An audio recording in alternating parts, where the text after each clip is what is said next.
everybody doing? Directing traffic still. While we direct traffic, I want to thank the members of the media. I want to thank the folks in the viewing audience for giving us an opportunity just to give a brief update on the arrest of suspect John Albert Keene, who was linked to the armed attempted kidnapping case that stemmed some 8 months ago on April 27th of this year, where members of CCSO responded to the area of 1856 Eagle Creek Drive in reference to that case where there was an attempted abduction. The victim actually gave a pretty good description of the suspect, who was driving a white pickup truck, actually turned out to be a four-door Silverado. There was some physical evidence that was left at the scene. And over the course of these 8 months, there was over 70 leads, almost 80 leads to follow up on.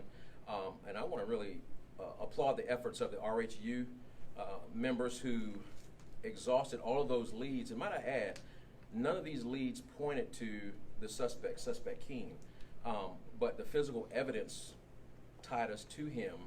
And I have to give a shout out to St. Johns County Sheriff's Office and the folks in the 7th Judicial Circuit who worked hand in hand with the 4th Judicial Circuit to bring this case to a successful conclusion with the arrest of Keene, who resides in St. Augustine. So I know you got a lot of questions, and it's a win for the Sheriff's Office. It's a win for Northeast Florida to get guys like this off the street. You know, what I find interesting is, you know, it begs the question, does a person just wake up one day and say, you know, I'm gonna try to abduct someone? I think the answer is no. And so I ask, you know, are we working similar cases like this that maybe an unnamed suspect tried something like this? The answer to that is no. But I would hope that the members of the media would post up this guy's picture so that if there are some folks out there who may have come in contact with this individual under those sketchy circumstances or circumstances similar to this one, that they would voice those concerns to law enforcement. So with that, if you have any questions, fire off. Hey, Scott. Hello. The report says that there was a bottle of some sort found at the scene. Mm-hmm. Was that the evidence you're speaking of? Can you speak to the importance of that in the investigation? It was very critical. So this bottle was left at the scene, and it was just another piece of physical evidence, or what we thought to be physical evidence. It was in such close proximity to the ruts that were left by the vehicle when it took off that we say, you know, this probably was something that could have fallen off of or out of the suspect vehicle. So at the very least, let's process this. And so we processed it. FDLE actually sent back results that it did yield some DNA results, but it didn't match up to anybody. So it basically was kept in the files, if you will, until, you know, a later hit was established, and that piece of evidence is actually what linked us to this individual. Could you talk about how Keene's cell phone was used in this investigation? Not to divulge too much strategy, but I think it's common knowledge that folks know that, you know, we can kind of tell a person's whereabouts based on their cell phone activity. I don't think I'd be divulging too much strategy, but that was very helpful in this case. You talked about the leads and you talked about the physical evidence. Mm-hmm. How come it took 8 months or 9 months until the arrest was? That's a good question, fair question. I asked the same thing.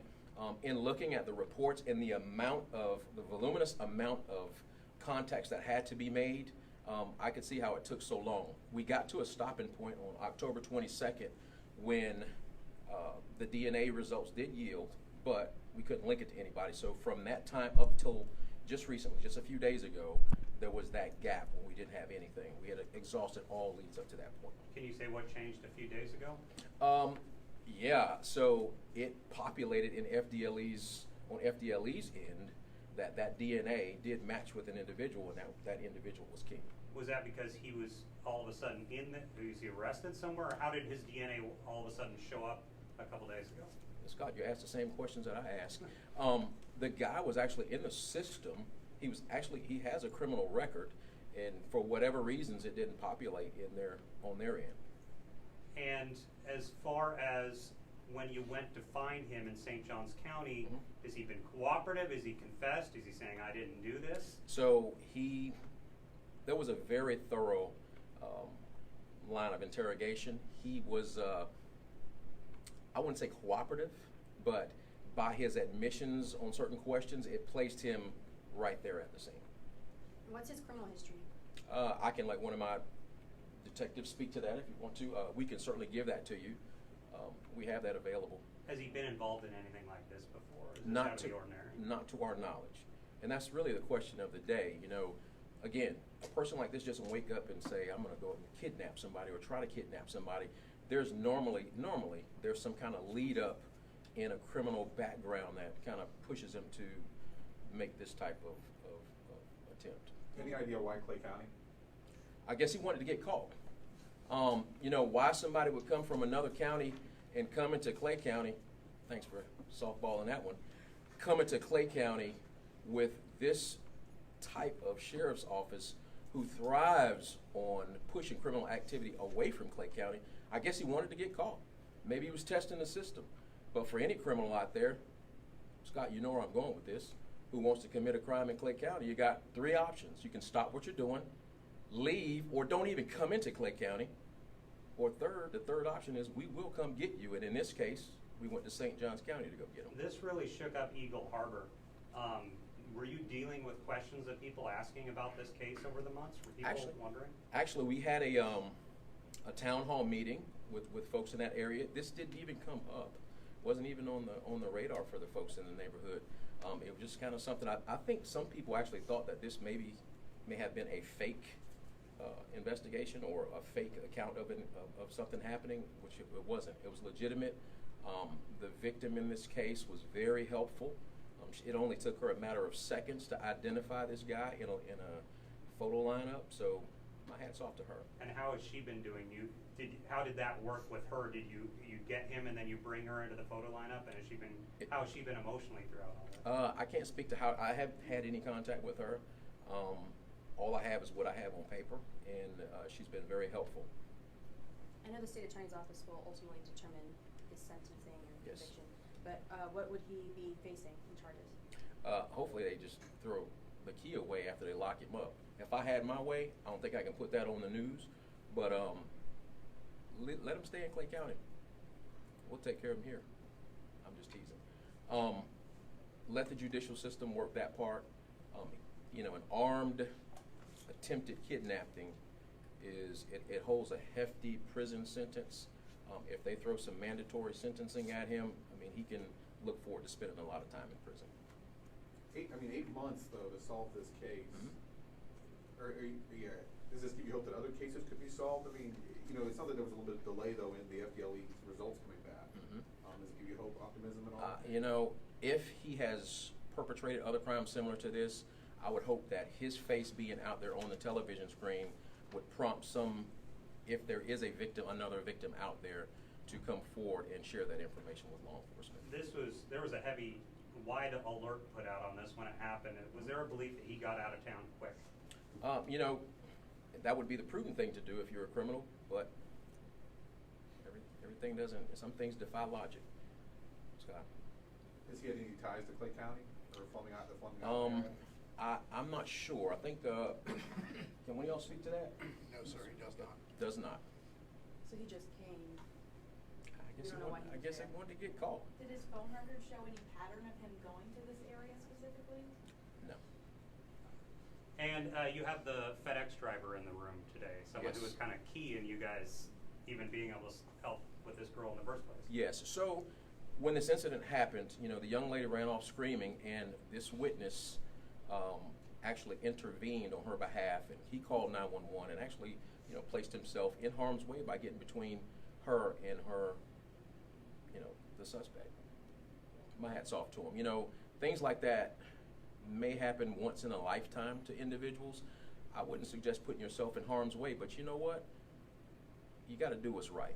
And if it was my daughter or my wife or my family member, and one of you men were out there, I'd expect you to be a man and act on their behalf.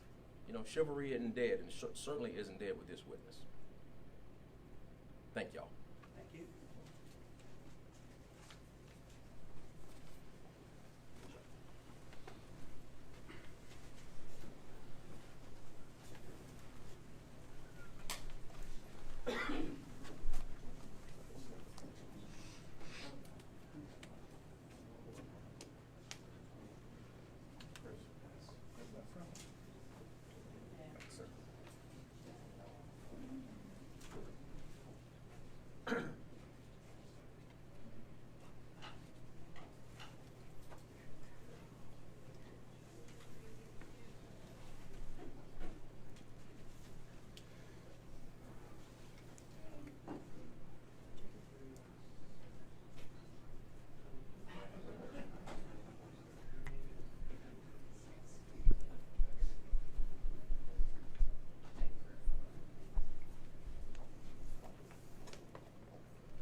sir. How are you?